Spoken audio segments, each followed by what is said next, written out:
Hello. Today I will be talking to you about why I chose my career as security forces. Plenty of people ask me, why did you join security forces? There's so many negative things to say about security forces. You know, their ASVAB is low. They are always getting in trouble. There's all these horrible things to say about security forces. And why did I want to come in as a cop, as SecFo, as they call it? And here's my story why. I'll be talking to you about three main points about why I chose security forces. Number one is the culture. Two, how it transfers on the outside of the military.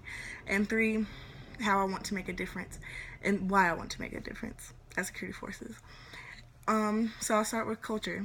I've talked to people that was in security forces before I even joined the military, and one thing they said was the standard is so high, how the people in security forces have a different level of respect than people not in security forces. The fact that we carry a weapon every day makes it a little more humbling that whenever you arm up, there's a chance you might actually have to use this. We're one of the few career fields in the Air Force that actually uses a weapon, and we have to qualify on this weapon, not just in basic.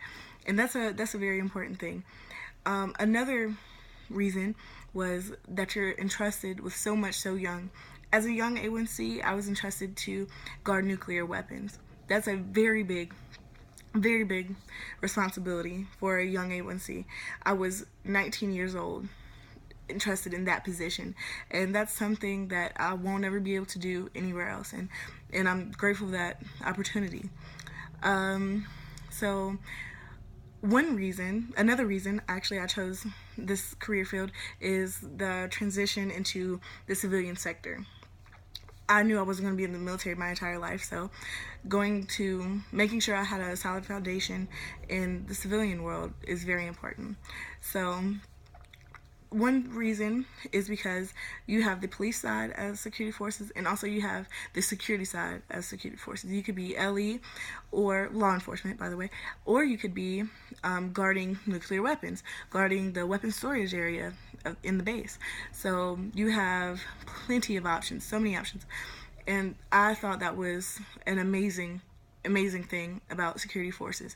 The fact that I could leave this career field and possibly protect the president one day and go to the Pentagon and do so many things there. Or I could be a highway patrolman and be more qualified for that position. I have tactical skills that I've learned from the military, and it's amazing. It's amazing.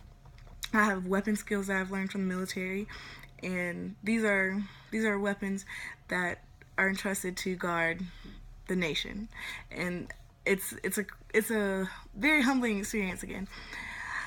And policemen, I've always thought, should make a difference in the community. That's so important, making a difference in for the people that come home every day, and the ordinary people, you know, the great people, the blue collar people, and that's what I want to do.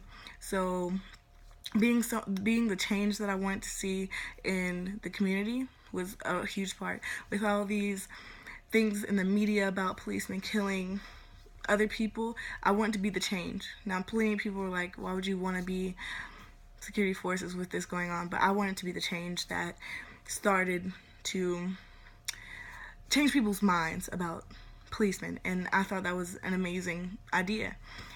So that's all my reasons for wanting to be security forces, and it's one of the best decisions I've ever made. And that was just the culture, the high standard, and going back into the civilian world and being able to actually do something with my job and making a difference in the community. And I know I can do that in the military or outside the military, and that would be an amazing opportunity. So I appreciate you listening today, and I hope you understand why I became security forces.